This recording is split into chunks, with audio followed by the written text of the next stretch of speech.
Fala pessoal, tudo bem?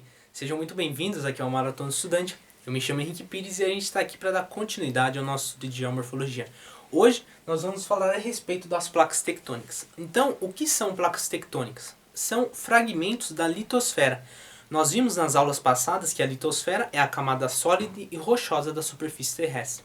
As placas tectônicas elas podem ser tanto oceânicas quanto continentais. E lembrando que todo continente está sob uma placa tectônica. Então, pessoal, o principal motor para a movimentação das placas são as células de convecção do magma, assunto da nossa aula passada. Bom, as placas elas têm três movimentos. Tem os movimentos convergentes, em que elas se colidem. Você vai ter o movimento divergente, no qual elas se afastam.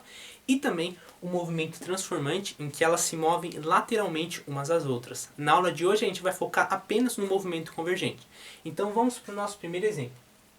Aqui nós temos a convergência de uma placa oceânica com uma placa continental. Pessoal, o que acontece? A placa oceânica ela é muito mais densa que a placa continental. Então ela vai fazer esse movimento por debaixo dessa que nós denominamos de subducção. Então o que é a subducção? É o deslizamento de uma placa por debaixo da outra. Beleza?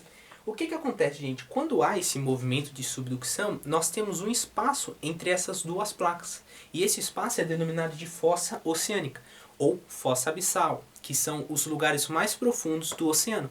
Um exemplo desse é a Fossa das Marianas, localizados no Oceano Pacífico. Aqui também nós vamos ter a formação das cadeias montanhosas. E pessoal, agora a gente vai tratar de um conceito muito importante que os vestibulares adoram, beleza? Mas antes da gente falar dele, eu quero te fazer uma pergunta. Quando essa placa faz esse movimento de subducção, você acha que ela para aqui mesmo? Então ela desce mais um pouco? Ou até mesmo ela sobe? Bom, o que acontece? Quando a placa ela faz esse movimento de subducção, ela vai alcançando altas profundidades. E à medida em que isso acontece, ela vai se fragmentando. E esses fragmentos são inseridos aqui na corrente de convecção do magma. Olha que legal, né, gente? Esse ciclo aqui que ocorre no movimento de convergência. Então, a zona de Benioff é quando a placa ela desliza, alcança alta profundidade, se fragmenta e os fragmentos são inseridos aqui na corrente de convecção do magma. Pessoal, então, se quiser fazer balãozinho, marcar com marca-texto aí, não fique com vontade. Beleza, pessoal? Então, o que acontece? Aqui nós temos três coisas que ocorrem. Fossa oceânica, as cadeias montanhosas e, a depender do caso, nós temos também o vulcanismo. Com o primeiro exemplo aqui de uma placa oceânica, eu trouxe a placa de Nazca, e a placa continental a gente tem a placa sul-americana, dando origem a cordilheiras dos Andes. Show, galera? Vamos para o nosso segundo exemplo? Nós temos aqui então a convergência de uma placa continental com outra continental. Gente, aqui não ocorre movimento de subducção. Por quê? Porque essas placas têm densidades semelhantes.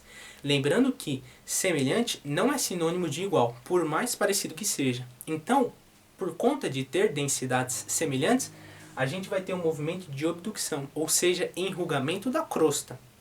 O que vai acontecer? As placas elas vão se colidir, mas elas vão se enrugar pelo fato de ter densidades semelhantes.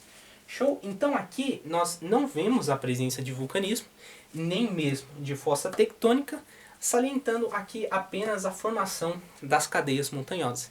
E lembrando que a altura da cadeia ela está relacionada com a velocidade da convergência entre as placas. Quanto maior a velocidade, maior a altura. Quanto menor a velocidade, menor a altura. Um exemplo aqui que nós temos é da placa continental euroasiática com a placa indiana, dando origem à cordilheira do Himalaia. Show, galera? Vamos para o nosso terceiro exemplo. Aqui nós temos a convergência entre uma placa oceânica com outra oceânica. Aqui nós temos de novo um movimento de subducção. Você pode estar se perguntando, nossa Henrique, mas aqui as placas são iguais? Não tinha, por que aqui tem? Bom, gente, aqui nós vamos ter também placas com densidades semelhantes, mas aqui tiver maior velocidade, especificando que são apenas placas oceânicas, ela vai fazer esse movimento de subducção. Então vai para baixo quem tem maior velocidade. Os exemplos que nós temos aqui são principalmente as ilhas vulcânicas, como também sismos e tsunamis. Um exemplo que nós trouxemos é a placa oceânica do Pacífico do Norte, com a placa norte-americana dando origem às Ilhas Aleutas. Show, galera? Agora eu vou deixar um tempinho para você fazer algumas anotações e tirar um print. Bom pessoal, finalizando a nossa aula de hoje, a gente viu o movimento convergente das placas tectônicas. Nas demais aulas nós vamos dar continuidade a esse estudo. Se você gostou, curte, compartilha, fala com seus amigos. Não se esqueça que na descrição do vídeo tem o nosso link do nosso Instagram, em que a gente faz uma série de postagens relacionadas ao estudo. Obrigado!